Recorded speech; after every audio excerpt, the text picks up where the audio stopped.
How do the top 0.1% in the world actually make more money than everyone else? There's 3 layers. Let's start with layer 1, global. So if you zoom all the way out, the top 1% of countries in the world do things differently than the rest of them. And we can measure the productivity of a country by something called GDP, which is gross domestic product per capita.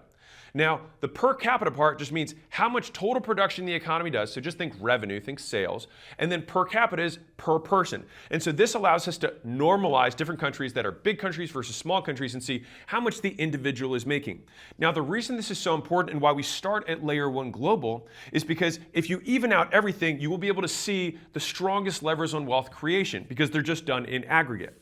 And to be clear, within each country, of course, there are some people that get way more of that slice of the pie than others. But even at the global level, there are some countries that get more of the slice of the pie than other countries. And so, for example, the United States has the largest GDP in the world, and Tuvalu has the smallest. Now, per capita, it shifts around. Luxembourg is actually the country in the world that has the highest GDP per person, so 151,000. Now, I'll give you an example of number 2, which is Singapore. They have the second highest GDP per capita and is also the home of Michael, who's our media director. And the reason they were able to do that is because they invest these countries in 2 major categories. Number 1 is education, and number 2 is technology. And so if you look at GDP per capita for a country, the increases can almost directly be tied by reinvestments in education and technology. Singapore has $148,000 in gross domestic product per capita. Now, how do they have that? Well, the entire culture in Singapore is flipped compared to, say, the United States. Teachers, believe it or not, there are actually seen as one of the most prestigious positions that you can hold. And they're paid very well because the country understands that attracting good teachers is one of the ways to make the country more competitive long term.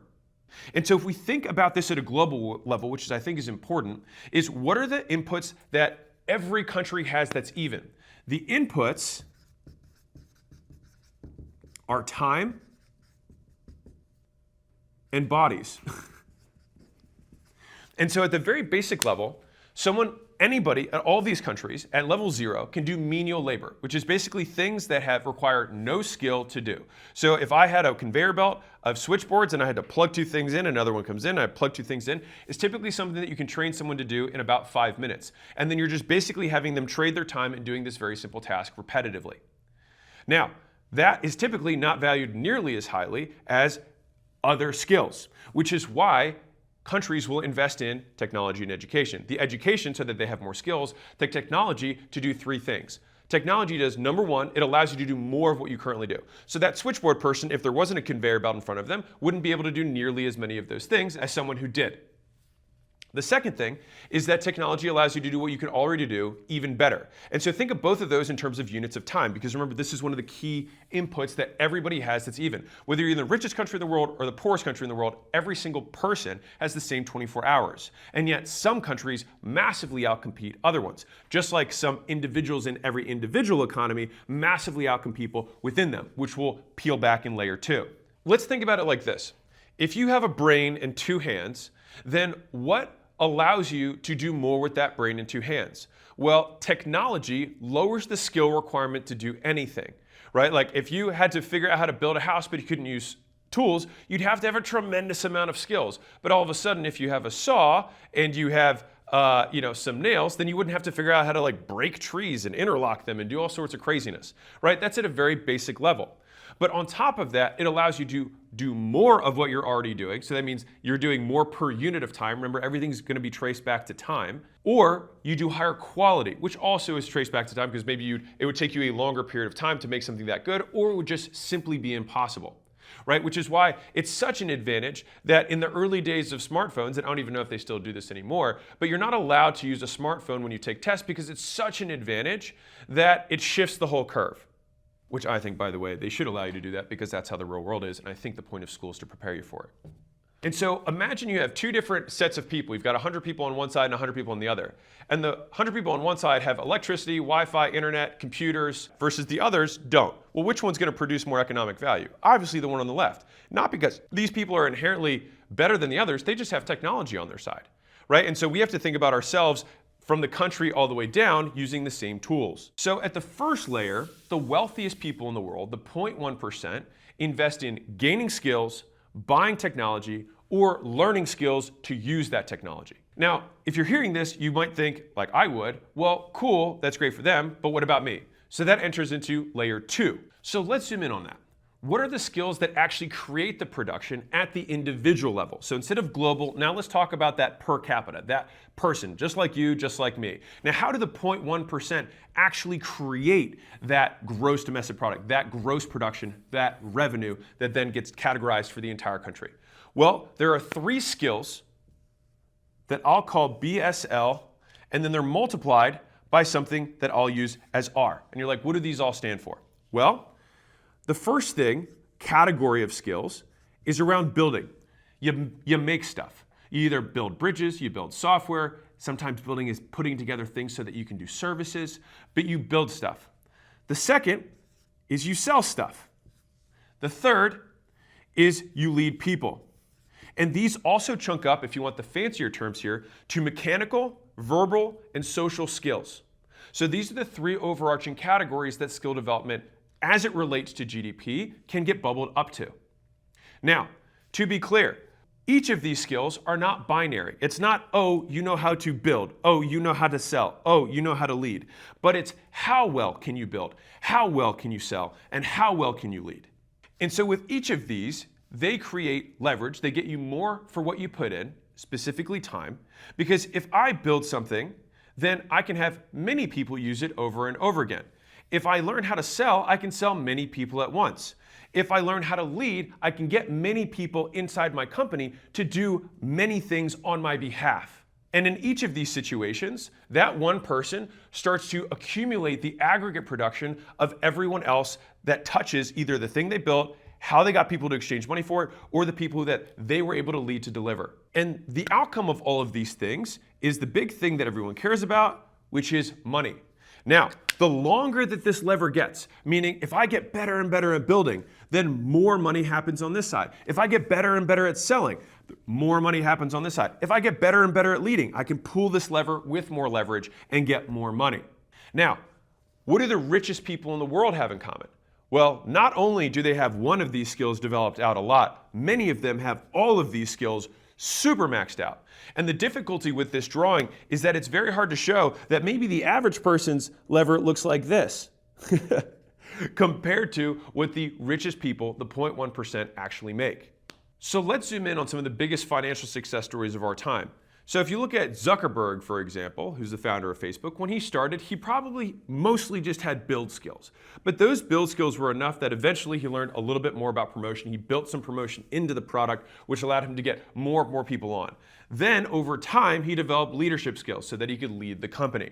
And it's very common that building and selling happen in the beginning, and then leading develops over time. Because in the beginning, who are you going to be leading besides yourself, right? Not many people. And this skill naturally will develop in time, but it gives you more leverage on the other two. So let's get tactical on build. So in this book, $100 Million Offers, I talk about the concept of trimming and stacking. So it starts with looking at all the different problems that a customer presents with, and then thinking, okay, how many different ways can I solve them? And so I use something called the delivery cube to say, okay, if we have this one problem, how can I solve this by thinking about what level of personal attention I want to provide? What level of effort would be expected from them? If doing something like, what kind of environment or medium do I want to solve this problem in? How do I want these people to consume my solution? How quickly do I want them to get a response or get their problem solved using my services or product? And then if I were to create a product that was 10 times as expensive, what would that look like? And if I had to create a product that was 1/10 as expensive, but still had to produce the same outcome, how would I build that instead? And so this is a wonderful framework that I like to think through, and also wondering, is there a way that we can psychologically solve a problem rather than simply logically solve a problem? And Rory Sutherland talks about this when he explains that some people used to complain about having slow elevators. You could either replace the entire elevator system, put a bigger motor in, and try and get people there faster, or you can just put mirrors in the elevators, and then people stare at themselves and don't notice the time pass. And so that would be a psychological rather than logical solution, because customers are by and large illogical. And so we want to make sure that the solution that we have solves the problem, and sometimes it's not even in the way that you'd logically expect. Now, the way that this problem solution cycle actually works, which I talk about in the Leads book, is that you're going to have one problem they present with, and then you're going to solve it. And then what happens is that creates yet another problem. Because let's say that you solve someone's hunger problem with a salty pretzel. Well, what problem comes up naturally? Well, now they're thirsty. So then you solve that with a glass of water or a soda. And so this cycle continues and continues and continues. Now, once you've solved those two problems, what's the next problem? Well, now their dessert stomach is empty. So we have to present them with a cookie, right? And so there's always, if you properly solve a problem for a customer, there's almost always another problem that gets presented as a result of the solution. And the main reason for that is because people are never satisfied. And so over the span of many years, a good builder will develop an ecosystem of products that solves many customer issues at once. So if you look at Apple, one of the most valuable companies in the world, if not the most valuable, is that it's not just that they have one product. They've built an end-to-end ecosystem that's closed so that someone can use just their products and solve most of their digital needs. They've got a browser, they've got computers, they've got a phone, they have music where you can buy the stuff. Everything is interconnected. But if you're like, oh, I'm going to build that, well, that also took them, 50 years or however long it's been. So this stuff happens over time. So that covers build. But what about sell? Well, selling is about the perception of the prospect, which is that fundamentally you might have the best product in the world, but if they don't perceive it to be the best product or even know that it exists, then there's no way that they're ever going to use it. And so we want to make sure that we can communicate that value to prospects, ideally at scale. So the simplest, lowest leverage, so think about this thing shortening, the lowest leverage version of selling is selling one-on-one. You sell somebody in person, you sell them via chat, you're just selling and you're closing one customer at a time. Over time, you increase the leverage of sales by either you selling more people at once or getting, through leadership, which I'm getting ahead of myself, getting other people to sell on your behalf. But in either situation, you gain more leverage on the amount of people that find out about your stuff and ideally shift their perception of it so that they want to buy it again and again and again. And when I talk about sell, I actually talk about everything that takes someone from completely unaware to giving you money. All right, so that's all of acquisition. So that's advertising, marketing, sales, branding, promotion, and conversion, as in getting the person to buy. And so the easiest way, or the most important part of this, is what I would call the call out, which is people noticing your ad. And when I say ad, I mean if you reach out to somebody, that's an advertisement. You let people know about your stuff, is the most important part. And so I love this quote by David Ogilvy. He says, after you've written your headline, you've spent 80 cents of your advertising dollar, which just goes to show that that first impression is the part that, one, I test the most, and the one that will shift their perception the most, which is also part of something called framing. And so how you position, again, how people perceive, the reason the intro of a video is so important, the reason the intro of an ad is so important, the reason the moment you introduce yourself, how you introduce yourself is so important is because it frames everything else that happens afterwards. And so let's imagine that you're at a cocktail party in a big ballroom. Lots of people talking in groups, loud music playing in the background. In all that noise, a single sound pierces through it all, and you turn around. You want to know the sound? Your name. You hear it and instantly look for the source. And so a call out is whatever you do to get the attention of your audience. Call outs go from hyper specific to get one person's attention to not at all specific to get everyone's attention. So let me explain. So if someone drops a tray of dishes in that ballroom, everyone looks. If a child yells mom, then all the moms look. If someone says your name, then only you look. But again, they all get attention. And so we want to make our call outs specific enough to get the right people and broad enough to get as many of them as we can.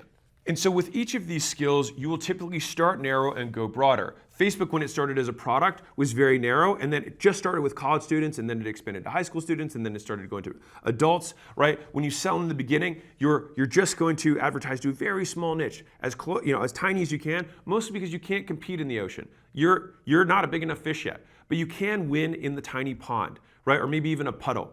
But then over time, as you get better and bigger, you can expand the breadth of the people that you choose to target. And so you will always convert a higher percentage, not absolute, but percentage of an audience by being more specific. And so the easiest way to figure out what your customers want to hear when you're advertising and selling to them is to simply ask them.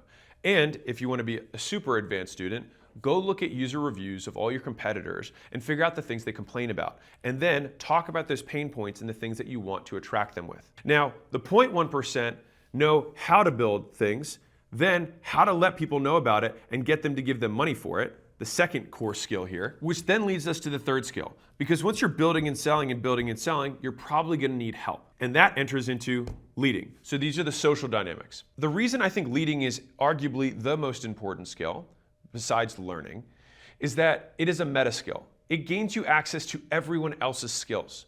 And so at its most basic form, if you were the best leader in the entire world, you would be able to get the best builder and the best seller to come work with you and align with your overall objective. I consider building, selling, and leading to be the tripod of business. You must have all three.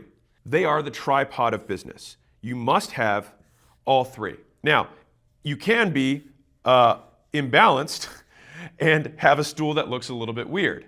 But if you don't have one of these legs, this thing's going to fall over. And so you must have all three. Now, the extent to which you have all three will dictate how much money you're able to make. So if you can only sell and you can't build and you can lead, then you'd have a bunch of people who are really good at selling something terrible. So this would be like the Wolf of Wall Street's business. So what he went to jail for.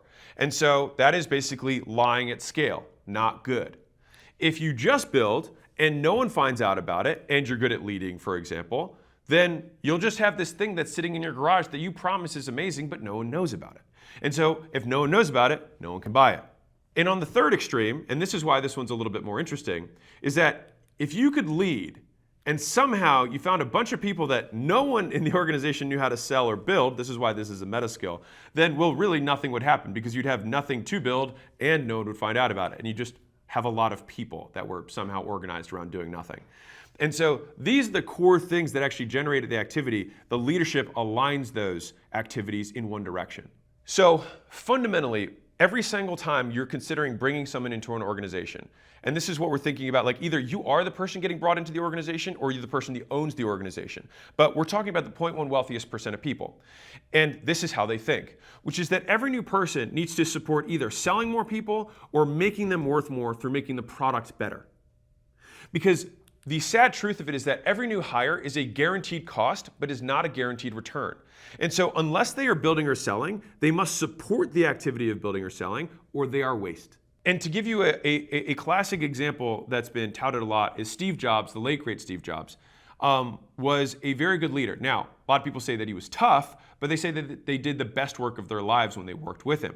And so it's commonly stated that Steve Jobs didn't build the iPhone. He built the team that built the iPhone. And this is why it's such a high leverage skill. And this is why it's a skill that the 0.1%, if you look at the top of the Forbes list, all have this. That's fundamentally why it's the third bucket of the biggest skills that generate the most money. But if you're like, is there any other variable that dictates how much the 0.1% make? Well, I'm going to give you the advanced one, which is all of this is multiplied by risk, which is the risk that you're willing to take on. And so whether you're an employee of a company or you're an owner of a company, there is a risk that you take on for the building, selling, and leading activities that you do that generate the economic activity that gives you the percentage of the production out there.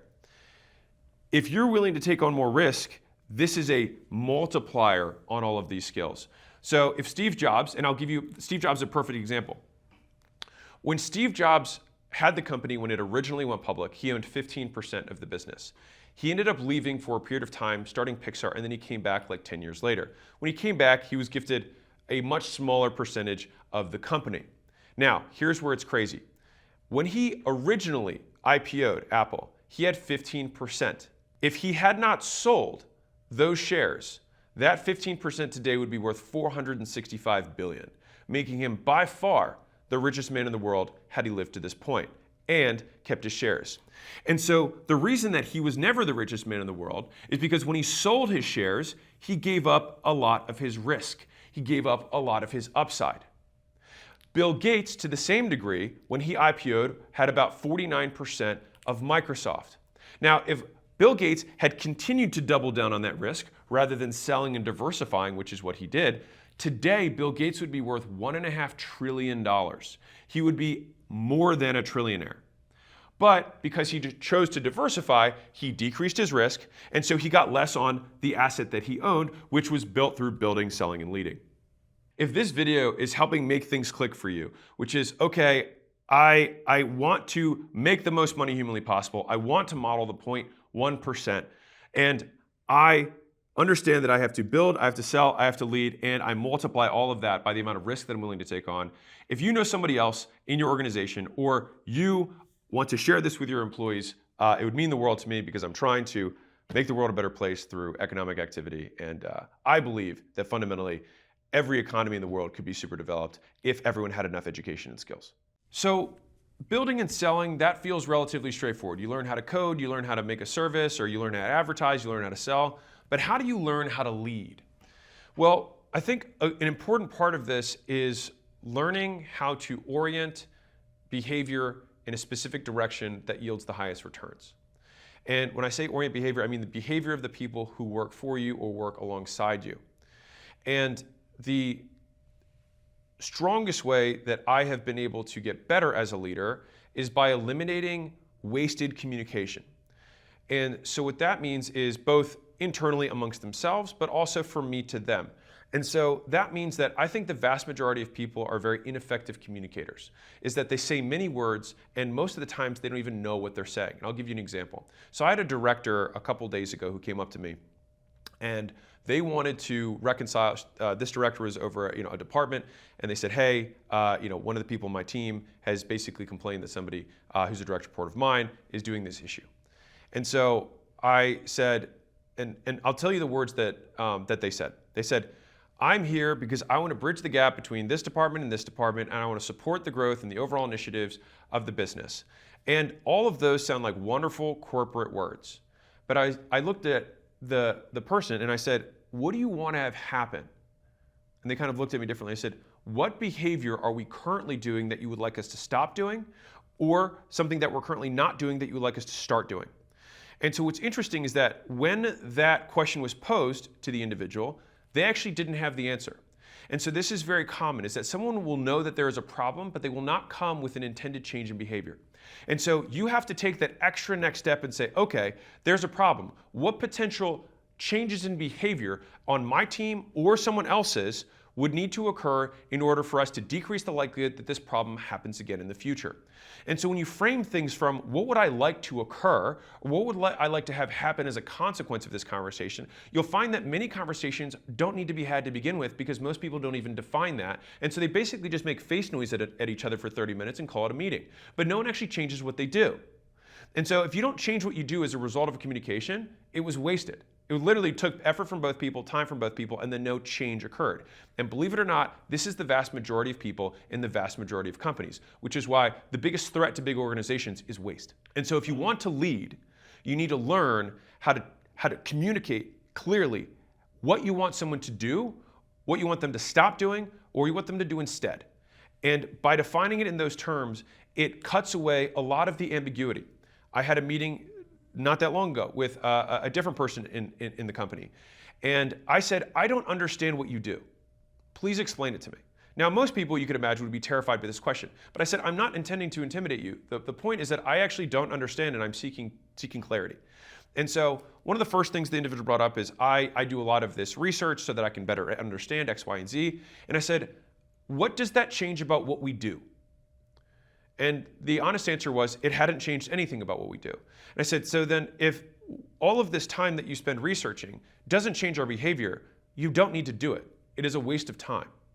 And so just like I could measure the temperature in the rooms when I record them, and I could measure the temperature of every room that I walk in throughout the day, just because I can measure it doesn't mean it's going to change anything. And so many people spend a lot of time trying to, quote, understand, but the only way you will get a return on that understanding is by changing what you do. And so finally, after several kind of peeling back the layers, I was able to say, you do this. This is what you do. You click these buttons. You do this stuff. Okay, and then all of a sudden the scope of what this person's role went from this to this. And I was like, these are the only things that drive economic activity. So how do we get you to do more of these things, do them faster, or do them better? That is the question that we need to answer together. And by doing this, it just melts away a lot of the pretense, a lot of the corporate jargon. And so if you get into a conversation with someone and you don't know what they're saying, don't assume that you're dumb. Assume that no one knows what's going on. And I think that if you seek clarity and you seek truth, then you will ultimately find the best outcomes rather than seeking agreement. And so we started with education at technology. Now we zoomed in at the second layer of the individuals, what the actual 0.1% wealthiest people did. They zoom in on their skills of building products that people love, being able to communicate the value of that product and sell them on buying it and using it, and then leading the team of people that could help do that at scale over and over and over again. And if you're like, well, which one of these should I start with? Well, everyone starts on a different BSL path. Now, I personally started with selling because it's a chicken and egg issue. At the very beginning, you must have something to sell. As soon as you have a basic amount of something to sell, then you must sell it. Once you do this well, then you will have to recruit people to help you out. So then you will learn leadership. And so this tricep will continue to expand as you get better and better and better at all three of the tripod skills. So if you're starting from scratch, you first have to figure out what to sell. Once you figure out what to sell, you need to learn how to sell it. No economic activity can occur without both of these things. You can't sell nothing, and you can't build and not sell. A dollar must exchange for goods and services. So they have to know about it, and you have to have something to exchange. And so obsessing over your logo and your branding and your website is neither of these things unless you're selling the websites, right? And so you want to just start on, how do I get people's attention so that they can give me their contact information so that I can communicate with them and explain the value of the thing I have? And then what is required for me to deliver that thing I have? The first business I ever started, I just gave people my email and my phone number, and then I emailed them personalized nutrition plans and workout plans. So I had no CRM, I had no website, I just did those two things. If you are a business owner, at some point your business will get limited by either the quality of your product or the product offerings you have, your ability to sell them, meaning you don't have enough people coming in the door, or you have both of these okay, but you can't seem to scale it because you need more people. And so being able to properly identify which of these things is the constraint will tell you where you need to reinvest your time to get more out of yourself. And then when you do that, you expand the lever and then more money shoots out. So how does build, sell, lead relate to education technology? Well, the educational component is fairly straightforward. You develop the skills around each of these three. But what about technology? Well, if you can use technology in order to build more things faster, then you will make more money. If the thing that you build is technological and allows more people to use it, then you will make more money. If somebody builds a table, they will make less money than a developer who knows how to make an app that 1 million people can use, because they're able to provide value at scale just with their own skill set. But it's the skill of using technology. So these things are very much interwoven. With sales, sure, you can sell one-on-one, but the leveraged way of doing it is using technology. If you can develop a personal brand and have trust with a larger audience, then you can sell one-to-many. If you run advertisements one-to-many, you're using the technology of the platform and media so that you can get more people's attention and then ultimately convert it. From a leadership perspective, if you can track what your employees are doing, if you run project management systems, you can increase the output per employee by using technologies around leadership. In each of these core pillars of value creation, you're going to have the education to use the technology to maximize your output per unit of time, and ultimately the money that you make, which is what the 0.1% do. And so with the advent of things like Copilot for coders, coders can actually write code 10 times faster than they could before. And so with that as our working model, anybody who is not using technology is always going to be at a disadvantage. And so if you want to be in the top 0.1%, it means you're competing with everyone. And so you want to use as many advantages as you can. And on a personal note, I would say that I have been someone who's been more hesitant to use technology. And I think that it has been a limiter to my success. And so it's something that I'm spending more and more time on of, okay, how can I incorporate more technology into the products and services that we build? How can I incorporate more technology into how we advertise and sell? How can I incorporate more technology into how we lead, recruit, manage people? Even on the recruiting side, it's like if we can have predictive analytics to figure out which candidates have higher likelihood of matching with the organization and being good, long-term, productive employees, then that decreases so much waste for us. And again, it increases our output per unit of time. And the coolest thing about education specifically, not necessarily technology, is that when you have these skills, they cannot be taken away. They can't be confiscated, they can't be stolen.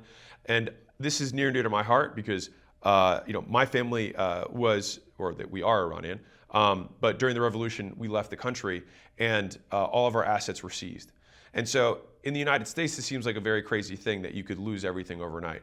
But in other countries, this happens all the time. The government just says, oh, all that money is ours now. All that land is ours now. Your house is actually our house now. But the thing is that the family members that I had who had skills and then were able to scatter all over the world, which my family is, they were able to start all over again and rebuild what they had lost. The ones who didn't have skills and only had the few assets they had struggled a lot and still do to this day. So the first layer was global, and we figured out education technology. Underneath of education technology, it's like where are we investing that education technology? Technology around building, education around building, technology around selling, education around selling, technology around leadership, education around leadership. And so in each of those settings, if we invest in them, the lever expands and more money shoots out the other side. And so the final layer is environmental. So BSL creates the money, and then that money is either wasted, so it goes off the map, it's stored, meaning it basically stays the same, or what the top 0.1% do is it's multiplied. And the way that they multiply it is they either buy stuff or they lend. So you can only do two things with money. You can give it to people and then they give you a little bit more of it back in the form of debt, or you buy stuff with it that either goes up in value, sometimes it can go down, but the hope is that it goes up in value and it produces an output. So an example of the storage would be I buy a brick of gold. A brick of gold does nothing, and it's speculative in that we hope that somebody else in the future will pay us more for that brick of gold. And no matter what currency I have, I can trade gold for euros, I can trade gold for Bitcoin, I can trade gold for US dollars. It doesn't matter, it's a store of value. And as far as we've had in human history, people still value gold. Now, you could take all of the gold in the world, and this is a Warren Buffett example. You could take all the gold in the world and put it in the middle of a baseball field, and it would be about as tall as the stadium and be a big round globe. It doesn't matter what you do to that big ball of gold, 100 years from now, it'll still be a big ball of gold. But if you took that same amount of economic value and then you put it, you invested it through buying, you could buy all the farmland in the United States and about 13 ExxonMobils. And so the amount of money that those farms and ExxonMobil would spit out every single year over that 100 years would be at least greater than zero. And so in that way, this is how this loop of wealth gets spun. And so when you are buying or lending, you're either lending to people who are doing BSL, and the risk that you incur is that they don't actually succeed and you never get your money back. You're compensated for the risk based on the interest that you charge for them. So you basically sell them money for more money later. With buying the assets, what you're doing is you're buying a percentage or the entirety of their build, sell, lead. Now, if you recall earlier, I said this is all multiplied by risk. This is where that money goes. You take on that risk. And so as a result, you get to have an outsized percentage of what other people are doing to build, sell, and lead. And then this gives you even more money over time. And so in understanding this, this is why I built acquisition.com the way I did, which is we have these companies that generate money, and then that money either goes back into the company to make it a bigger company, or it goes into buying another company that generates money.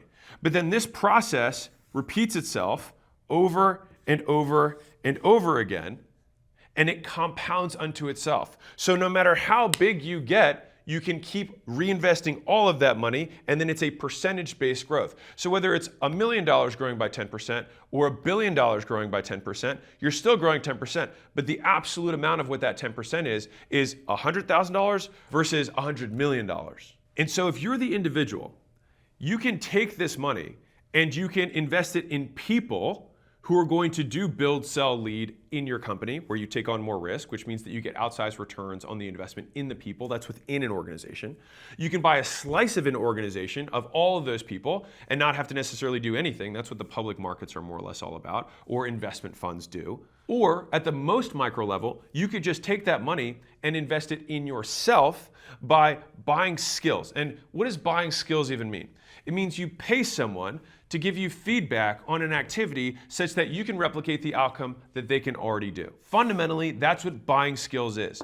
And so you find someone who has the skill that you want, and then you offer them money so that you can continue to do the activity in front of them until eventually you replicate the outcome that they have because they have taught you the variables that they use to recreate that skill. And once you can do it without them and get the same outcome, then you have learned. And so if we're thinking about this in terms of levels, you can have a piece of a company.